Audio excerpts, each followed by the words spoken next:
This is a fictional story inspired by historical themes. Rural Pennsylvania, 1899. She buried her husband on a Monday. By Friday, she had vanished without a trace, and the only ones who saw her last were the priests. Before we go any further, where are you listening to this story from right now? Drop your city, your state, your country in the comments below. We love knowing where our community is spread out tonight. And if this is your first time here, welcome. Hit that subscribe button and turn on the bell, because the story you're about to hear is the kind that doesn't let you sleep easy. We release new stories every week, and trust me, you don't want to miss what's coming. Now, let's go back. Back to 1899. Back to a place called Harwick Falls, Pennsylvania. A name you won't find on any map today, because towns like this one have a way of disappearing along with their secrets. It is November. The trees have been stripped bare by an early frost, their skeletal branches clawing at a sky the color of old iron. Snow has begun to fall, not the gentle, peaceful kind that children chase with their tongues out, but the heavy, suffocating kind that buries roads and silences the world. The coal mines that gave Harwick Falls its reason to exist are still running, barely. Men descend into the earth before sunrise and emerge after dark, their faces blackened, their lungs slowly filling with dust, their bodies worn down like pencils ground to nothing. They are poor, they are exhausted, they are, in the truest sense of the word, desperate. And desperate people are always looking for something to hold on to. For the people of Harwick Falls, that something was the Church of St. Bartholomew. It sat at the top of a gentle hill on the eastern edge of town, a modest stone building with a single iron bell tower, narrow stained glass windows that glowed amber in the evenings, and a wooden front door painted black so many times over the decades that the paint had grown thick as bark. It was not a beautiful church, but it was their church. And in a town where beauty was in short supply, belonging meant everything. For nearly 2 years, St. Bartholomew had operated without a permanent priest. The diocese in Philadelphia had been slow to assign one, citing the remoteness of the location and the modest size of the congregation. A traveling minister came through once a month, leading Sunday services with the enthusiasm of a man who knew he was leaving by Monday. The people endured it. They prayed quietly. They kept the pews clean and the candles lit, and waited for someone to come and stay. In the first week of November 1899, someone finally did.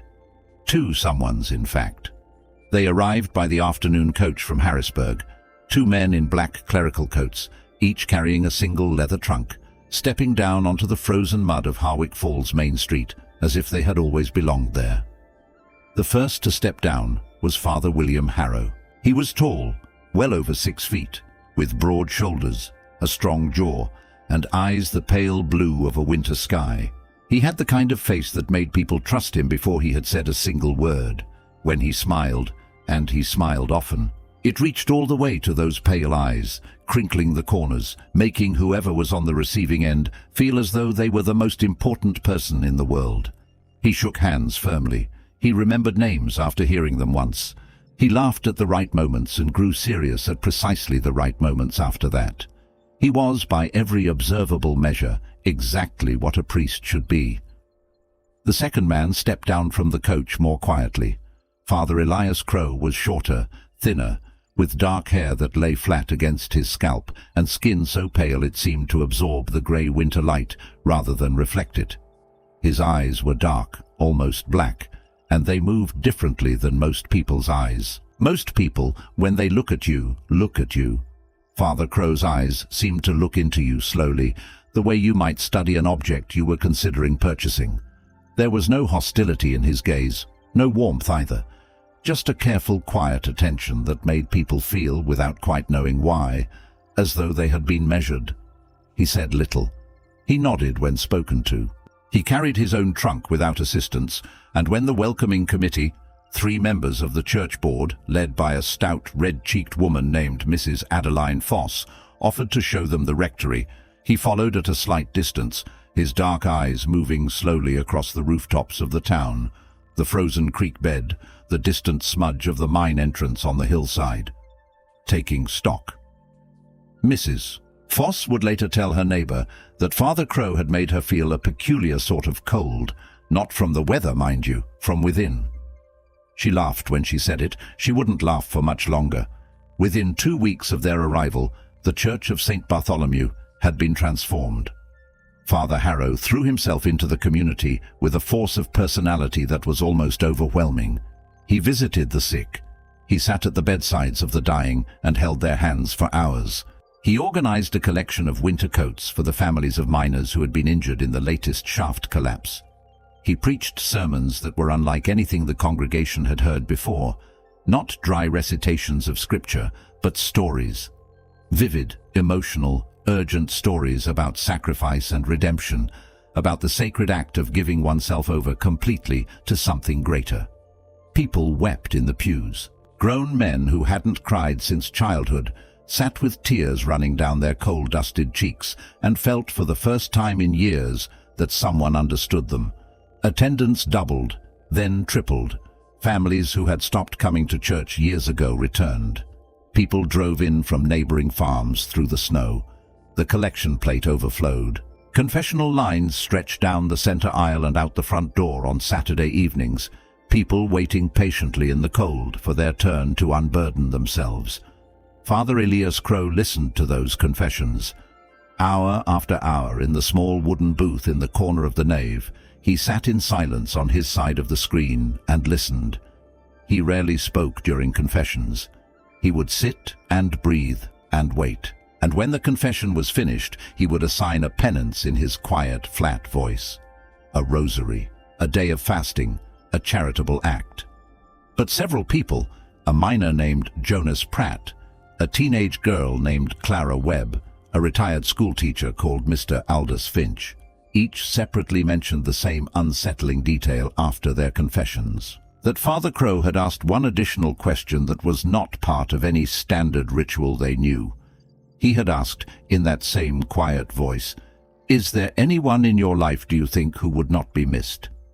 Each of them had assumed they'd misheard, or that it was some theological question about isolation or community. They gave vague answers. Father Crow said nothing in response. Simply, "Thank you," and then the soft sound of his breathing on the other side of the screen. None of them mentioned it to each other until much later. By then, it was far too late to matter. The first disappearance happened on the 14th of November. His name was Silas Dowd, a drifter who had passed through Harwick Falls 3 days earlier and had been sleeping in the tool shed behind Callaway's hardware store. He was, by most accounts, a quiet man, harmless. He had attended one Sunday service, sitting alone at the very back of the church, and had afterward accepted a hot meal that Father Harrow had personally arranged for him from the church kitchen. Father Harrow had spoken with him at length that evening, walked with him down the hill from the church in the dark. Neighbors reported seeing the two of them talking near the edge of the cemetery. The next morning, Silas Dowd was gone. His blanket was still in the tool shed. His boots, worn through at the soles, were left beside them. A man does not walk into a Pennsylvania winter without his boots. Sheriff Thomas Hale, a broad-shouldered, methodical man of 52 who had spent 30 years in law enforcement and prided himself on his measured, unemotional approach to problems, investigated briefly. He concluded that Dowd had likely moved on during the night, perhaps borrowing a ride on a passing freight wagon. It happened. Drifters drifted. He filed no report. The boots stayed in the shed for the rest of the winter. Nobody claimed them. By December, the whispers had begun. Not loud ones, not yet. Just the small, private kind that pass between neighbors over fence posts and across kitchen tables when the children have gone to bed. The church's cellar, a low, stone-walled space accessible only through a heavy oak door set into the floor behind the altar, had always been used for storage. Old hymnals, boxes of candles, Christmas decorations. But since the new priests had arrived, the door had been fitted with a new iron padlock, and no one from the church board had been given a key. When Deacon Paul Marsh had asked Father Harrow about it, politely, carefully, mentioning that the board had traditionally maintained access to all areas of the building, Father Harrow had smiled his great warm smile and explained that the space was being used for the priest's private devotional practice. The board understood. Deacon Marsh understood less, but he said nothing further. But he noticed something. On cold nights, when the wind dropped and the town lay silent under its blanket of snow, a thin thread of smoke rose from a small iron vent set into the church's rear foundation wall. The church's main furnace was on the north side of the building. The vent was on the south. There was no furnace on the south side. He told himself it was the cold playing tricks. Old buildings breathe strangely in winter. He was still telling himself that when the second person disappeared. Her name was Margaret Holloway, a widow, 63 years old, who had lived alone since her husband died in the mine collapse of 1896. She had no children, no close relatives within 200 miles. She had attended St. Bartholomew faithfully every Sunday for 40 years. She had confessed to Father Crow on the second Saturday of December. She was seen leaving the church at dusk. By Sunday morning, her seat in the third pew was empty.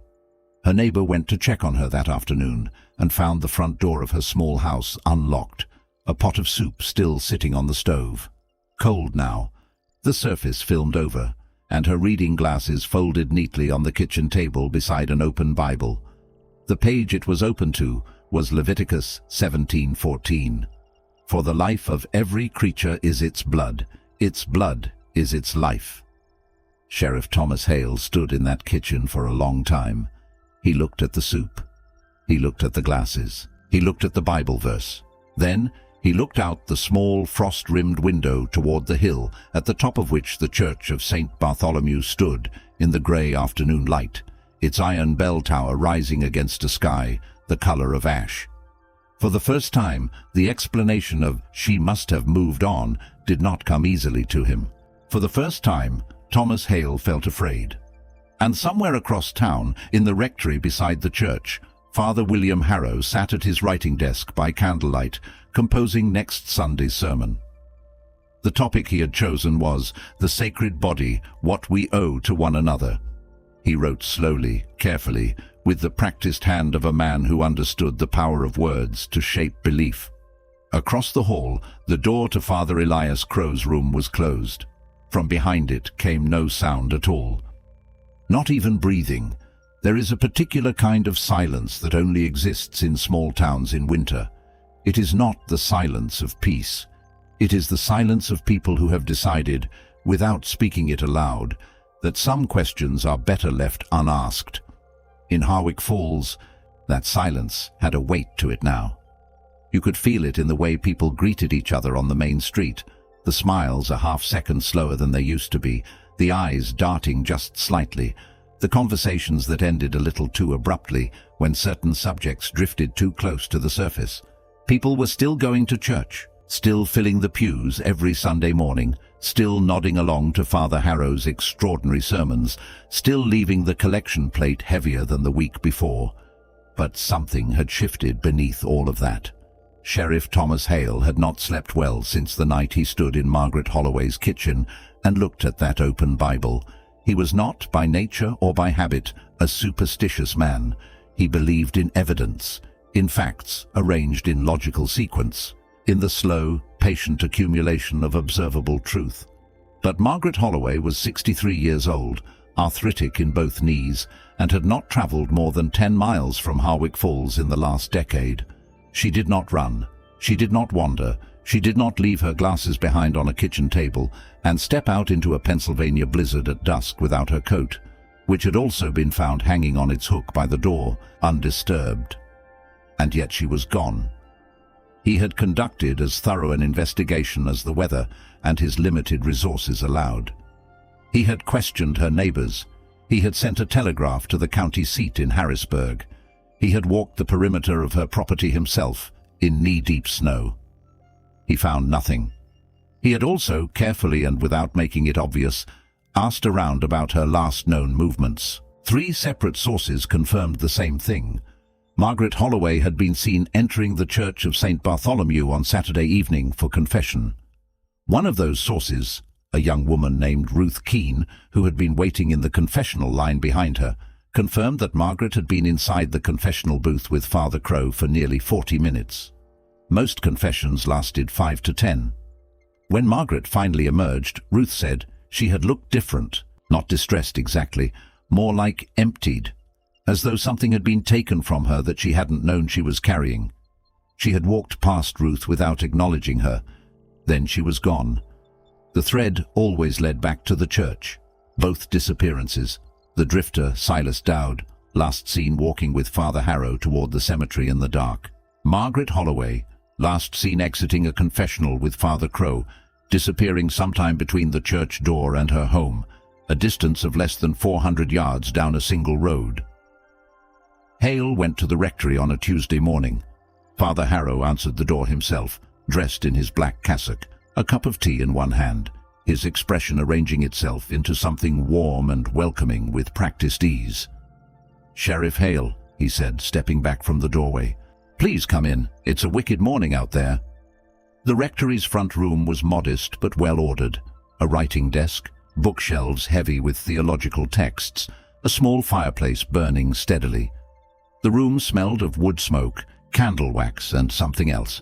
Something faintly sweet and organic that Hale couldn't immediately identify and filed away in the back of his mind without commenting on. Father Crow was seated at the far end of the room, reading. He did not look up when Hale entered. Hale asked his questions carefully. Harrow answered them all, with concern, with sadness, with gracious cooperation. He had walked with Silas Dowd as far as the cemetery road and then returned to the rectory. He had urged the man to find proper shelter. He had been composing his sermon when Margaret made her confession. Every response had the quality of something prepared. Not dishonest, necessarily, just arranged, like furniture placed for maximum visual effect. When Hale directed a question toward Crow, asking what Margaret had said after her confession outside the booth, Crow finally looked up from his book. Those dark eyes found Hale across the room and settled on him with that particular quality of attention. "She said she was tired," Crow said flatly. "I told her to go home and rest. She left through the front door." He returned to his book. "That is everything I observed." Hale stayed another 20 minutes. He learned nothing new, but he left more certain than when he had arrived. The person who changed everything was a 12-year-old boy named Samuel Pratt. He had snuck out of his family's house after midnight on a dare from his older friend, Danny Kowalski. Touch the church door handle, bring back a piece of coal from the path outside, come home with bragging rights. He accomplished the dare and was on his way back when he stopped. He stopped because of the smell. Like a Sunday roast, he would say later, but stronger and sweeter and somehow wrong. He stopped because of the smoke rising from that iron vent on the south foundation wall, thin, steady, pale against the dark sky. And he stopped because of the sound, low and rhythmic, almost like chanting, almost like speaking, muffled by stone and frozen earth, barely audible over the wind. It lasted approximately 2 minutes. Then it stopped. Samuel Pratt stood behind the Church of St. Bartholomew at 1 in the morning and did not move for a very long time. Then he ran home as fast as his legs would carry him. He said nothing for 4 days. Then he found Sheriff Hale at the jailhouse on a grey Thursday afternoon and told him everything. Hale listened without interrupting. He asked 3 specific follow-up questions. What direction was the smoke drifting? How consistent was the sound's rhythm? And had Samuel seen any light from the vent itself? South and east with the wind? Very consistent, like counting. And yes, a faint orange glow, like a candle almost burned down. Hale thanked him, walked him home, and asked him not to discuss what he'd seen with anyone else. Then he went back to his office and looked at his notebook for a long time. That Sunday's sermon was the most extraordinary one Father Harrow had yet delivered. The church was full, every pew packed, standing room at the back, the amber light of 24 candles warming the stone walls, the smell of incense thick in the cold air. Harrow spoke about communion, about the sacred act of sharing, of giving oneself, one's body, one's very substance, in service of the community. He wove theological metaphor with the skill of a poet and the authority of a judge. "We are all called to be consumed," he said quietly, "by love, by God, by one another. The body is not merely our own. It belongs to the community, to the faith, to something greater than this single, temporary vessel." In the third pew, Deacon Paul Marsh felt the hair on his arms rise beneath his coat. At the back of the church, Sheriff Thomas Hale stood very still and listened to every word. After the service, as the congregation filed out, Hale watched Father Crow emerge from the confessional booth and move silently through the emptying nave. For just a moment, Crow paused beside the heavy oak door set into the floor near the altar. He looked down at it for 3, perhaps 4 seconds. Then he looked up. Across the length of the church, his dark eyes found Hale standing by the front door. The two men held each other's gaze for a long moment. Crow's expression did not change. He turned and walked through the rectory door and was gone. Hale stood where he was for another minute, the church emptying around him. He needed to get into that cellar. Above him, the iron bell of St. Bartholomew hung motionless in its tower, frozen and silent. It had not been rung in weeks. Nobody had noticed until right now. There are doors that, once opened, cannot be closed again. Not in wood, not in the mind. Hale returned to the church before dawn on a Wednesday. He had obtained a legal writ from the county magistrate in Harrisburg. 2 days of carefully worded telegraph exchanges, citing reasonable cause to inspect church premises in connection with an active missing persons investigation. He brought 2 men with him, Deputy Rand Cole, young and reliable, and Aldous Finch, the retired schoolteacher, who agreed to serve as a civilian witness. The priests were notified at the rectory door. Father Harrow read the writ carefully, his face composed. He did not object. He produced a key from his coat pocket with a calmness that Hale found deeply unnerving, as though the moment had been anticipated and rehearsed. Father Crow did not come to the door at all. The cellar stairs were narrow and steep. Hale descended first, lantern raised. The smell hit him before the light revealed anything. That same sweetish organic heaviness he had noticed in the rectory weeks ago, but concentrated now, pressing against his face like something physical. The cellar was stone-walled and low-ceilinged. Along one wall stood several large iron pots, cold now, residue dried dark along their inner edges. There were wooden crates stacked near the far wall, a small iron brazier near the south foundation vent, explaining the smoke Samuel had seen, explaining the faint orange glow. There were no bodies, no obvious evidence of violence. But on the center work table, laid out with unsettling neatness, were leather-bound journals, 11 of them, each filled front to back in 2 distinct handwritings, Harrow's broad and flowing, Crow's small and precise. Hale opened the nearest one. He read for 4 minutes without speaking. Deputy Cole, standing behind him, asked what they said. Hale closed the journal carefully. "Get the magistrate," he said quietly. "Telegraph Harrisburg. Tell them we need investigators from the state office. Tell them it's urgent." "What do I say it's about?" Hale set the journal down and looked at the iron pots along the wall. He thought about Silas Dowd's boots, left behind in the cold. He thought about Margaret Holloway's soup, filmed over on the stove. He thought about Father Harrow's sermon. The body belongs to something greater than this single temporary vessel. Tell them we have found evidence. Tell them the missing have been accounted for. And tell them that the congregation of St. Bartholomew has been receiving the charity of this church, its hospitality, its meals, its communion, without knowing the true nature of what was being offered to them. The silence that followed was absolute. Above them, through the stone ceiling, the floorboards of the nave creaked once. Someone was still in the church. The most dangerous man in any room is not the one who threatens you. It is the one who smiles while doing it. The footsteps above were slow, measured, unhurried. Hale motioned for Cole to stay with the journals. He climbed the cellar stairs alone, lantern in one hand, the other resting on his holster. Not drawing, not yet, but present. Father Harrow stood at the altar. He was not attempting to flee. He was not searching for an exit. He stood with his hands clasped loosely before him, facing the cross above the altar, his broad back to Hale, his posture perfectly composed, the posture of a man at prayer. "I expected you sooner," Harrow said without turning. "Where is Father Crow?" Hale asked. "Gone." A pause. "He is better at disappearing than I am. It is perhaps his most sincere talent." Hale moved slowly down the center aisle, keeping distance. "You need to come with me, Father." Harrow turned then. Those pale blue eyes, the ones that had made an entire congregation feel seen and understood and loved, found Hale across the candle-lit nave. The warmth was still there. That was the terrible part. It had not switched off. It seemed entirely genuine, even now. "Do you know what we believed, Sheriff?" His voice was calm, conversational. "Truly believed, not as metaphor, not as theater, but as absolute conviction. That what we were doing was sacred. That consumption was communion in its purest form. That to take another into yourself completely was the highest possible act of unity."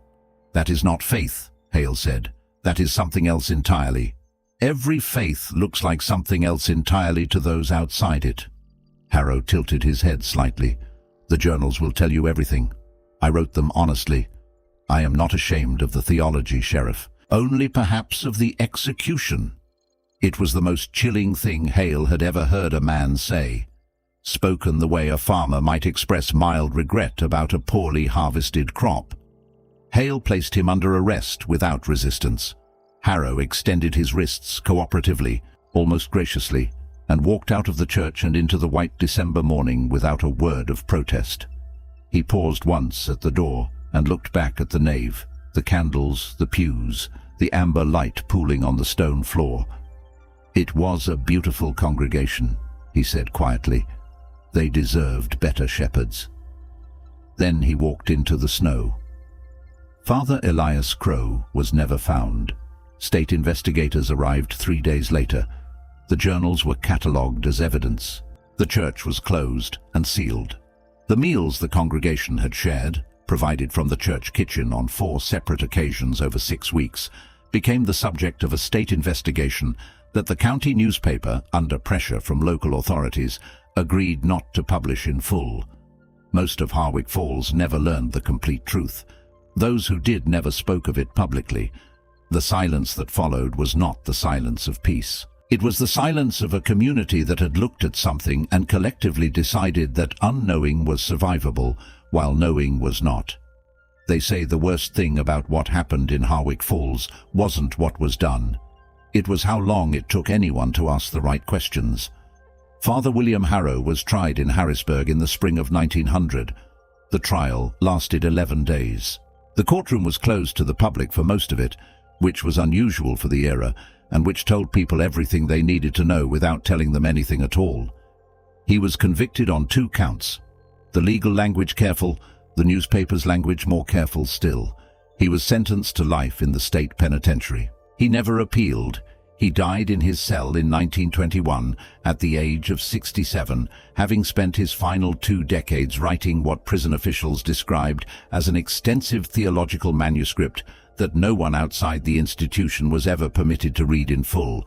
Right up until the end, people who interacted with him described the same thing: the warmth, the attentiveness, the sense that when he looked at you, you were the most important person in the world. It never went away. That, perhaps, was the most disturbing detail of all. Sheriff Thomas Hale retired from law enforcement in 1903. He moved to Philadelphia, away from the coal country, away from the hills and the snow and the stone church on the hill. He lived quietly for many years. He attended church only once after Harwick Falls, a Christmas service in 1901, in a large city cathedral where he was anonymous and unknown.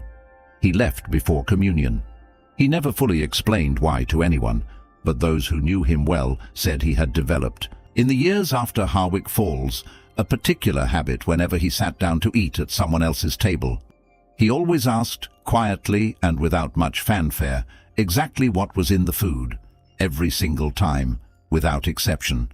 Deacon Paul Marsh took it the hardest. He was the one who had noticed the smoke from the foundation vent and said nothing, who had accepted the explanation about devotional practice and private storage and moved on with his life.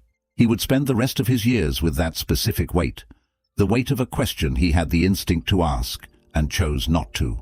He became, in his later life, someone who asked every question, who pushed on every closed door, who refused, categorically, and sometimes to the irritation of those around him, to accept the comfortable explanation simply because it was offered by someone in authority. He said once to his daughter that the most dangerous thing in the world was not a wicked man, it was a trusting community, because a wicked man could only do so much damage on his own, but a trusting community, one that had learned to silence its own doubts out of deference and devotion. That was a wicked man's greatest instrument. His daughter wrote it down. She remembered it her whole life. As for the Church of St. Bartholomew, it stood empty for 7 years after the investigation. The diocese eventually had it demolished in 1907. The stone was repurposed for a schoolhouse that still stands today in what remains of that part of Pennsylvania, though the town that surrounded it has long since dissolved back into forest and hillside. There is no marker, no memorial, no historical acknowledgement of what happened there in the winter of 1899. The iron bell from the tower was melted down. The heavy oak door that led to the cellar was burned. The 11 leather-bound journals were sealed in a state archive in Harrisburg, accessible only with special legal authorization, and have been requested exactly twice in the 125 years since they were placed there. Neither request was granted, and Father Elias Crow, the quiet one, the pale one, the one whose eyes looked into you rather than at you, was never seen or heard from again. No body was found. No trail was followed to its end. No record of him surfaced in any neighboring county, any city, any church directory in the years that followed. He simply ceased to exist in any documentable form, which, when you think about it, was exactly the answer he had been preparing for all along. Because here is the thing about Elias Crow that no one understood until it was too late. While William Harrow believed in what they were doing, believed in it as theology, as conviction, as sacred practice, Crow believed in something simpler and far more dangerous.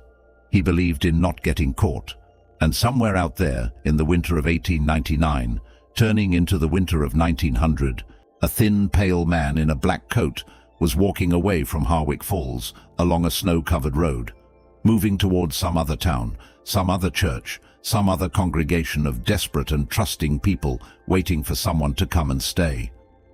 The cold didn't seem to bother him. It never had. That's where this story ends. But if it stayed with you, if you're sitting there right now and something about it won't quite let go, leave a comment below. Tell me where you're listening from. Tell me what part got under your skin. And if you want more stories like this one, true crimes buried in history, forgotten towns with secrets that never made the front page, subscribe, because next week we go somewhere even darker. Stay safe out there, lock your doors, and maybe, just this once, don't take the communion.